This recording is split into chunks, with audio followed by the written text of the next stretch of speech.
west coast of Vancouver Island has a well-earned reputation for tumultuous seas, violent weather, and fog. Towns, settlements, and roads are few and far between.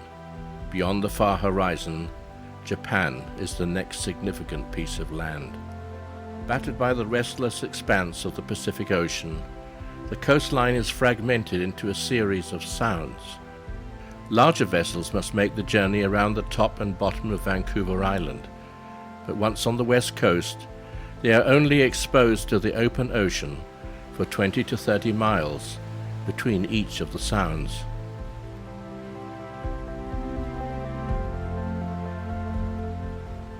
Our vessel is Venture, now in her 10th season, with more than 48,000 miles under her keel.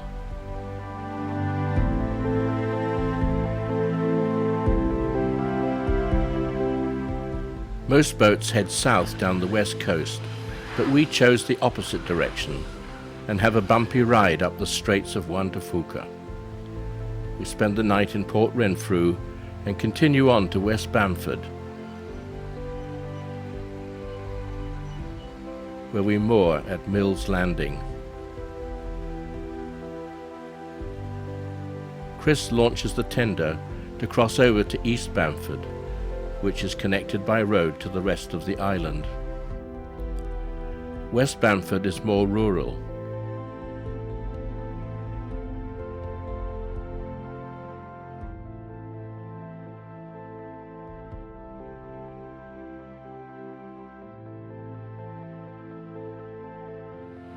Our evacuation route takes us past waterfront cottages and the Coast Guard station. The long fjord connects Berkeley Sound to Port Alberni, which is almost on the east coast. Despite its name, the Port Alberni Yacht Club has its only premises on Fleming Island, to which we now head.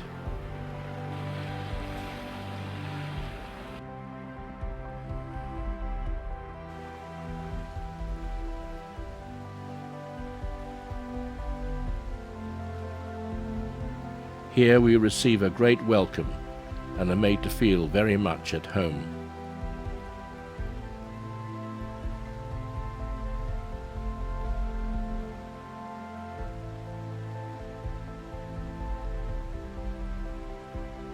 The surrounding waters are a mix of skerries, rocks and islands, and are best explored by tender.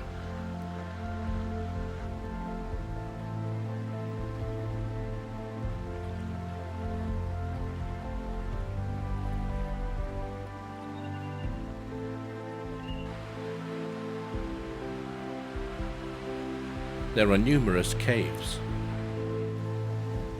Colourful sea stars cling to the rocks at low tide.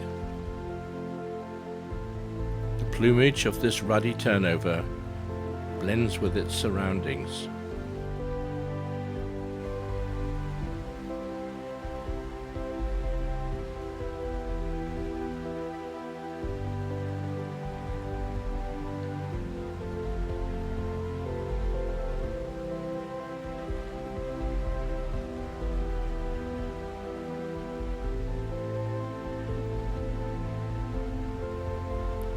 After raising the large tender, we move on to Woowa Island, where the guidebook describes an easy path to an exposed beach. Another case where the situation on the ground falls well short of the description in the book.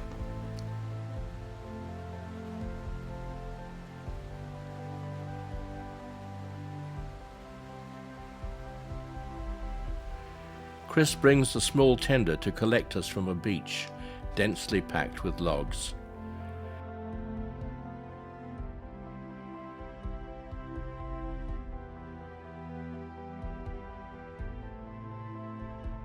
There's a sandy beach somewhere under here. Logs are a common hazard in these waters. This one will take off on the next high tide to lie in wait for the unwary.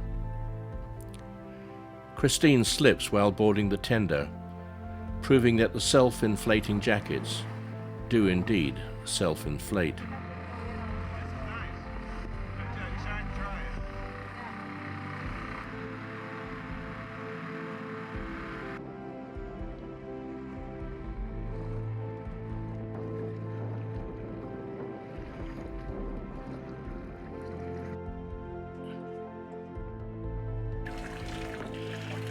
Venture carries 2 tenders, a larger Zodiac for longer trips, and a small one with a flat bottom for going ashore.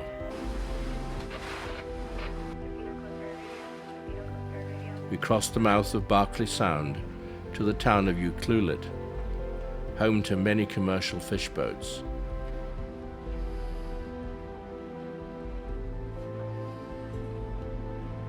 Ucluelet is connected by surfaced road to the rest of the island.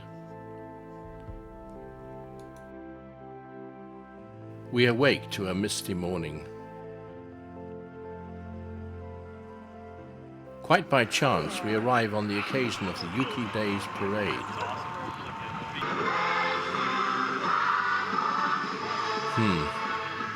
I wonder about the Old Limey sign. A highlight is the loggers competition.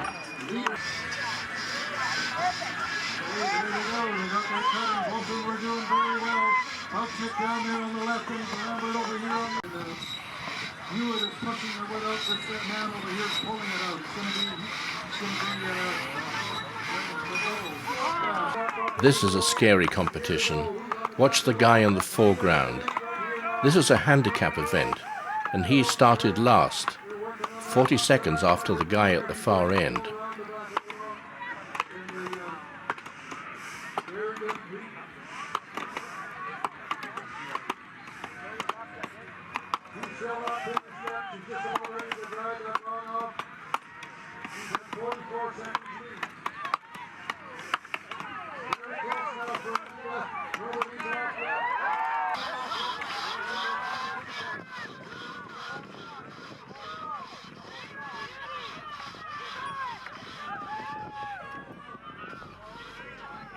We walk along the coast trail and watch a black bear foraging for berries. This turned out to be the only good bear sighting of the entire trip.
Concealed in the undergrowth are tiny carnivorous sundew plants, each glistening drop a sticky nectar trap for unwary insects.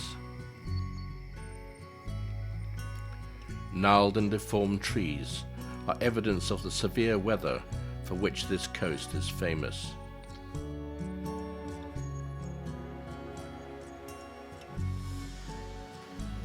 This photo of a photo in a shop window shows the Tofino lifeboat leaving harbour during a winter storm.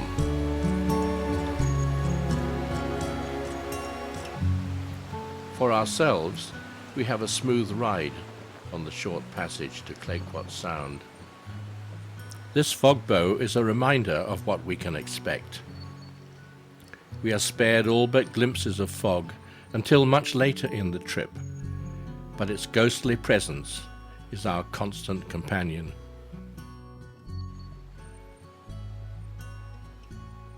Having visited Tofino by road from Ucluelet, we moved directly inland up Clayoquot Sound. Many interesting bays have narrow entrances, like this one at Water Creek, which must be navigated with care and at the right state of the tide.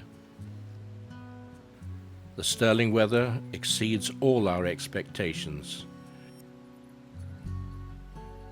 We make our first of several river excursions in the small tender.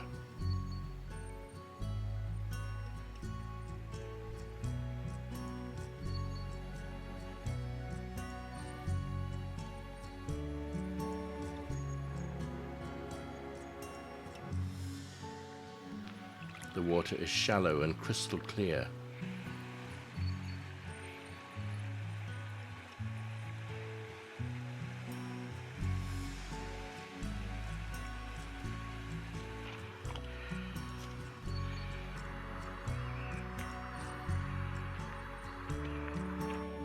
In places we need to use paddles.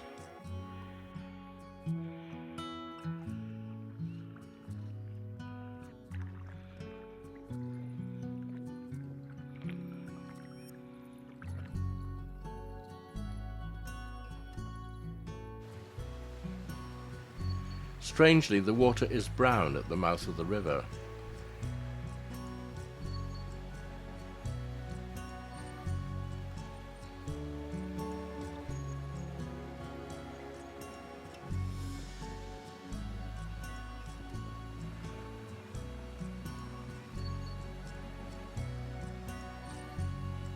There are many jellyfish. Concerned about one being sucked into the generator intake, we restrict its use. Chris examines this clump of flowers, apparently sprouting from solid rock.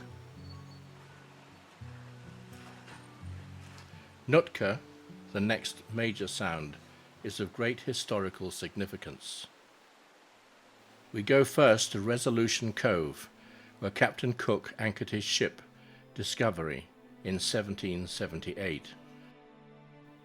A plaque on the rocks marks this event, but there remains no other evidence of his visit.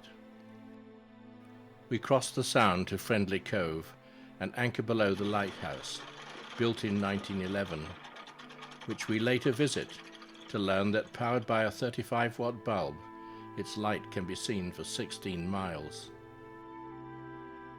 Just 230 years ago, Friendly Cove was the scene of bitter rivalry between the British, Spanish, Americans, and the local people.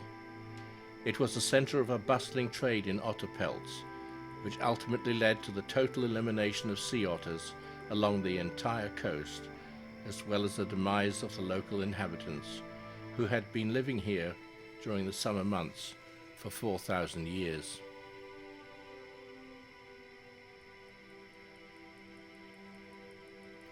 We pay $12 each to the lady near the church. There are many local kids attending a summer camp. Only one was brave enough to accompany us inside. All the others said the church was full of ghosts. The present church was built in 1956 after a fire destroyed the original, built in 1911. Stained glass windows commemorate the trading agreement reached between the Spanish, British, and the local chief Maquina in 1792.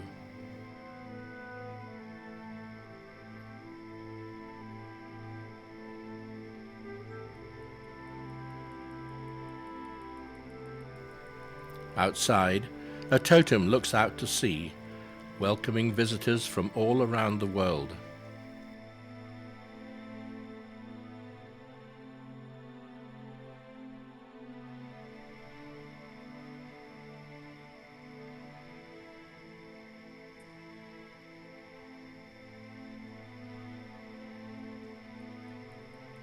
Except for being scalped and scarred by clear-cut logging, the surrounding mountains appear the same as when Cook anchored here, in the same bay where Venture now swings to her anchor. From here we head up Tarsis Inlet to the town of Tarsis.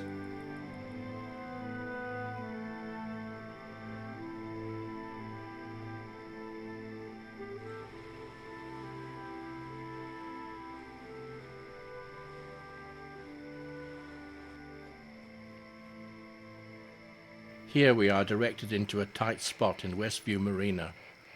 Among its amenities, the marina offers a small restaurant with live music. You wanna have some fun, just give it cash, and the good times roll. Take a good time. Tell your young roll that we get together, let them good times roll.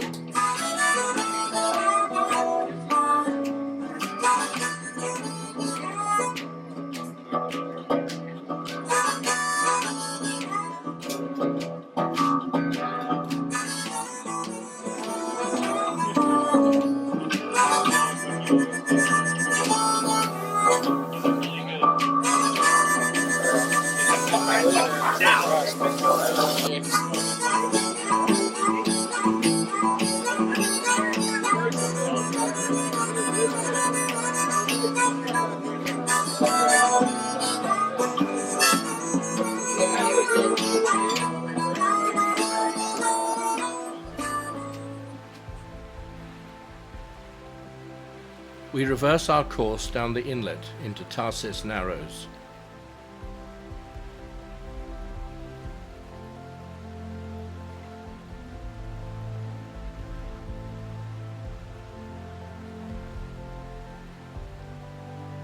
Boats are few and far between. We pass the Christian Fellowship Retreat of Esperanza.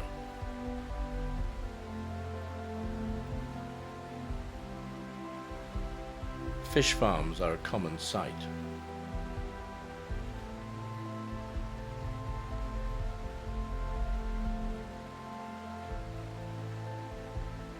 Our next stop is Zabalos, where it was difficult to find a place to moor in the shallow water. It too is connected by road, but did not really live up to its billing.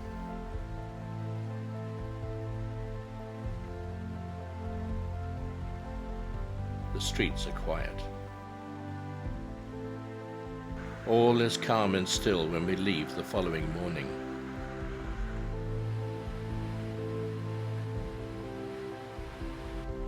Back at the entrance to Ucluelet Sound, we tour the kelp beds in the tender. Sea otters increase the abundance of kelp because they feed on sea urchins, which consume it. Sea otters are slowly repopulating the coast. Between 1969 and 1972, 89 animals were flown from Alaska and released in Ucluelet Bay, just north of here. A remote and peaceful anchorage at the end of a busy day is one of the pleasures of cruising.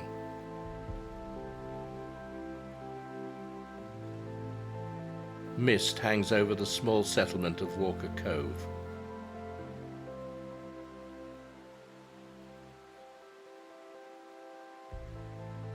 From here we head to the Broughton Islands, where careful navigation is required among the maze of rocks.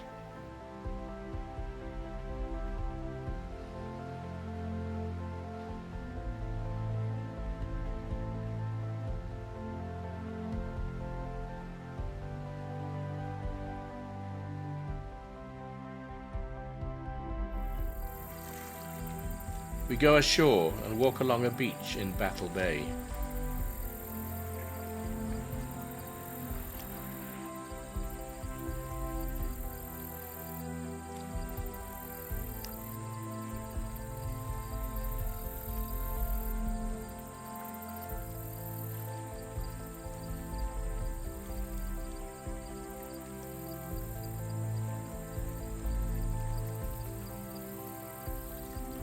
As usual, there are many logs. We make a very short excursion up an unnamed river. Once again, the water is crystal clear.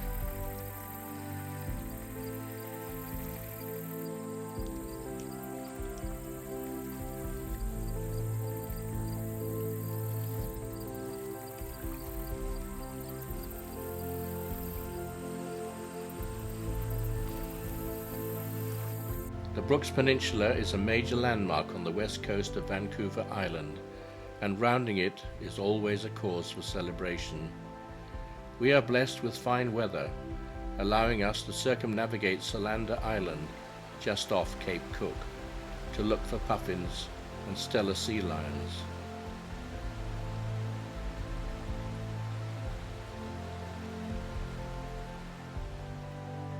The surface of the sea is covered with countless small jellies with floating sails. After rounding Brooks, we enter Lashkish Inlet through a narrow entrance.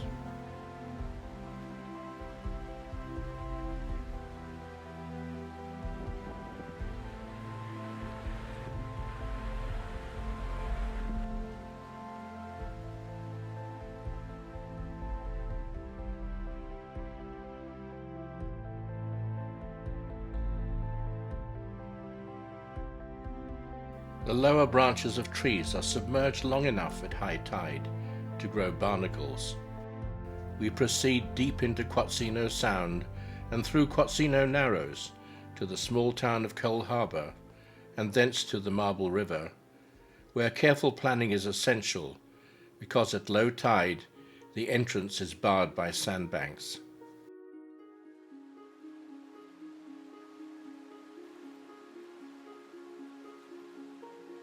The way ahead lies concealed behind a dense canopy of trees, which open up to scenes reminiscent of Jurassic Park.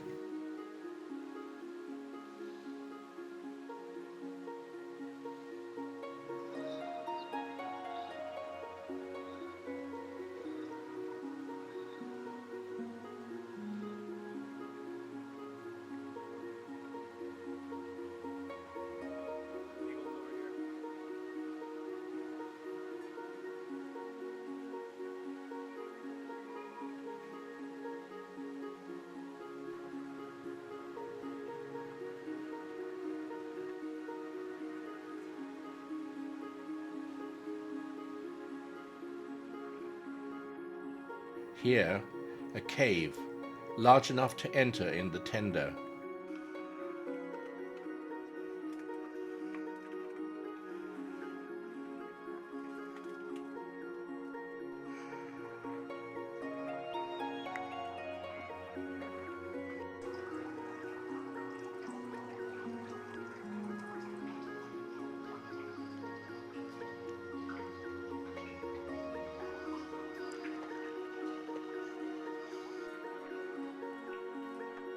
Kayaks are the perfect way to explore the river.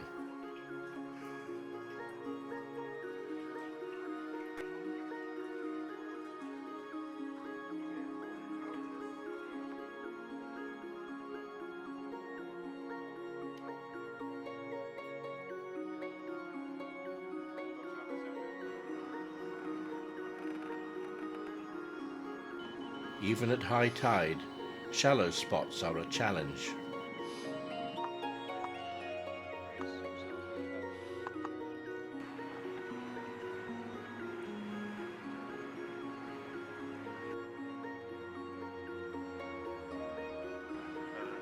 The way ahead is barred by rapids, and with the turn of the tide, it is time to reverse our course to avoid being stranded for hours on the mudflats guarding the entrance to the river.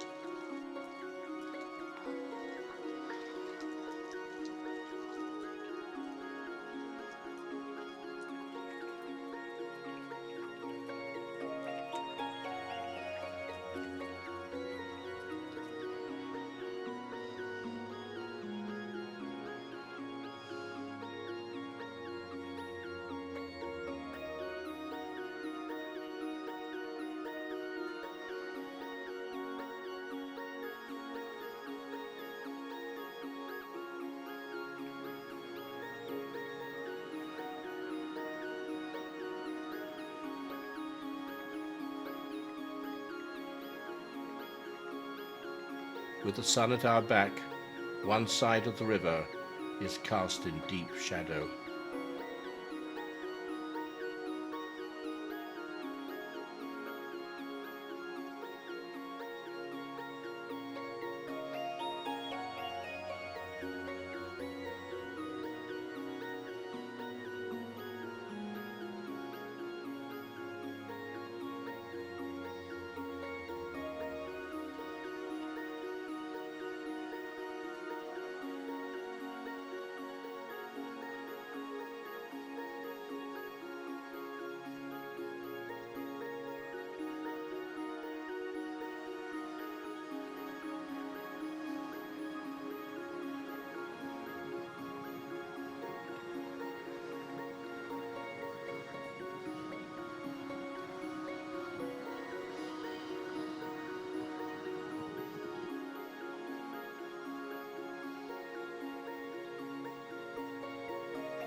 We stop in Winter Harbour at the mouth of Quatsino Sound.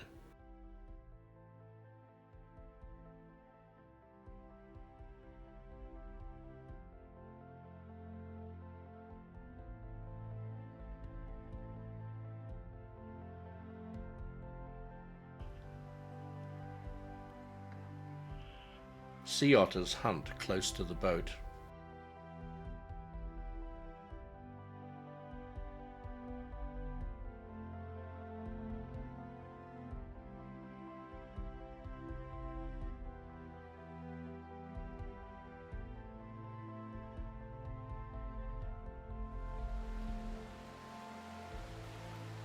A fog bank lurks offshore as we head for Sea Otter Cove off St. Joseph's Bay.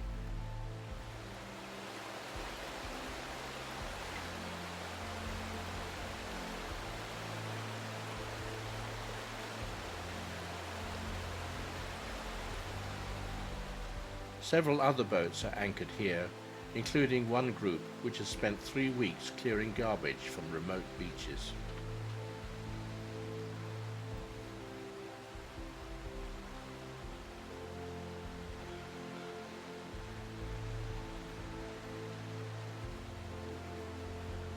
From here we head for Cape Scott, at the extreme northwest tip of Vancouver Island.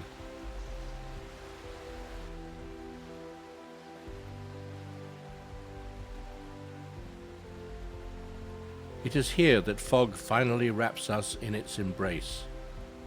We never see Cape Scott, just this glimpse of one of the offshore islands.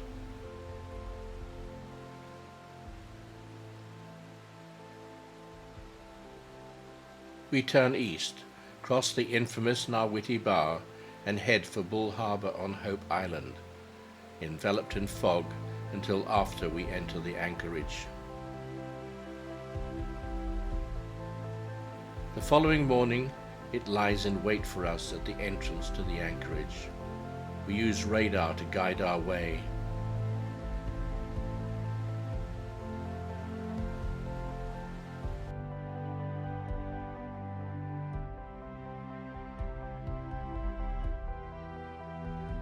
A Canadian Coast Guard ship appears ghostly in the mist.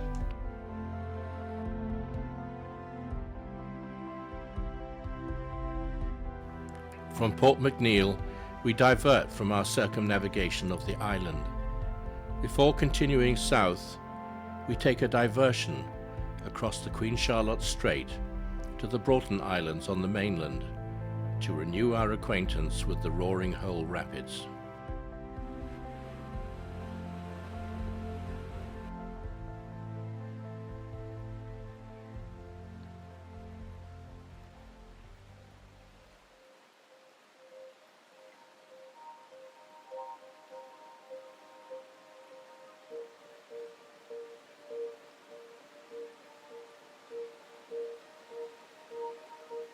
Nepa Lagoon is 4 miles long, half a mile wide, and 500 feet deep.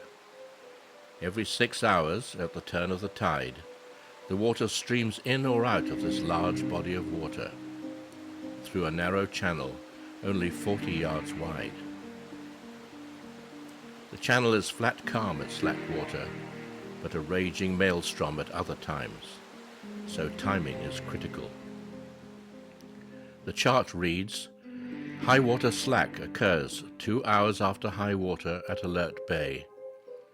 Low water slack occurs 3 hours and 30 minutes before higher high water and 2 hours 55 minutes before lower high water. This tidal diagram illustrates higher high water and lower high water. Here the water is streaming in through the narrow channel, maybe an hour after slack, when it is still safe to take a tender with a powerful motor into the rapids.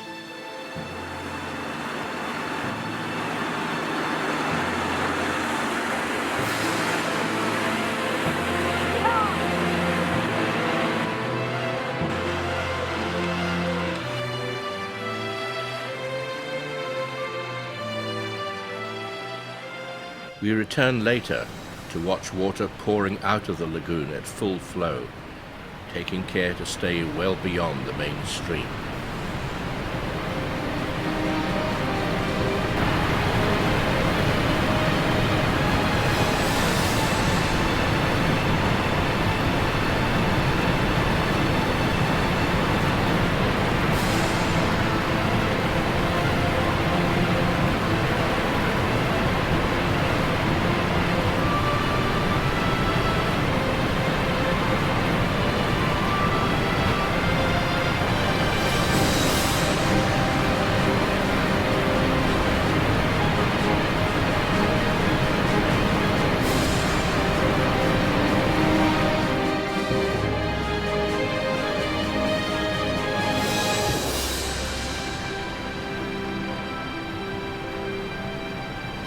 We spend the night in a nearby anchorage.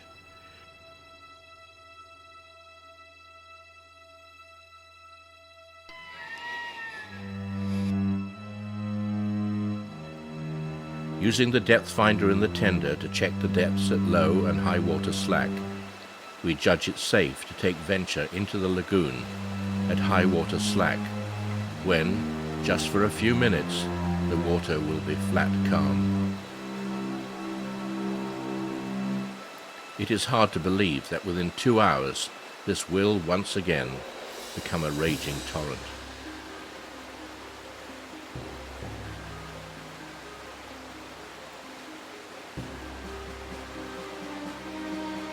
Once inside, we will have to remain for 12 hours before the next high water slack, and as the only possible anchorage in the lagoon offers poor holding, this means a daytime visit to avoid the need for a nighttime anchor watch.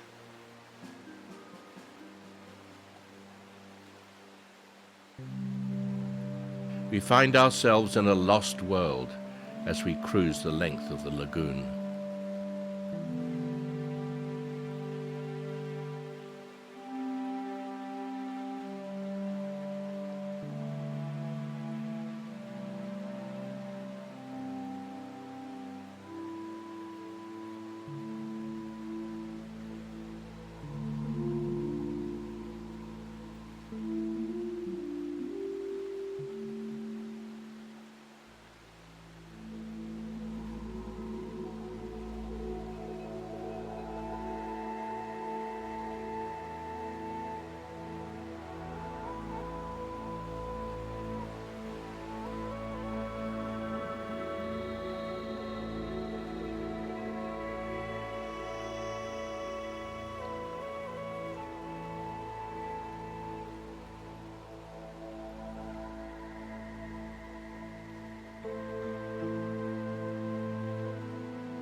Guarded by the rapids, few people visit this spot, but loggers have been here, leaving in their wake evidence of their presence.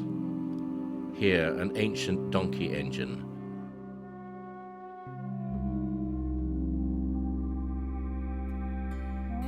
and there, an abandoned bathtub.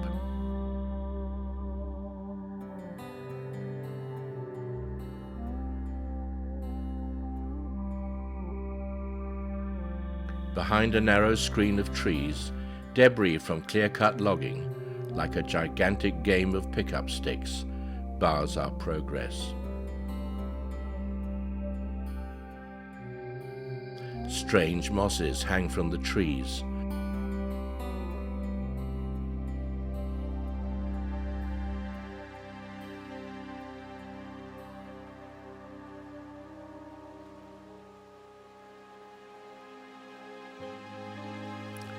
A fallen tree provides a self-contained ecosystem for a multitude of plants and tiny creatures.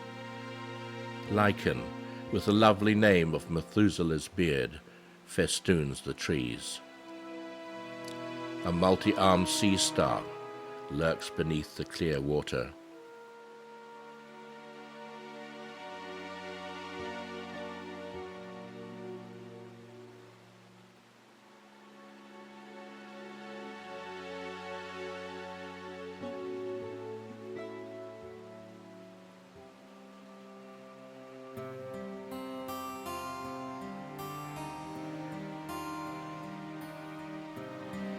Time and tide wait for no man, and it is time for us to leave.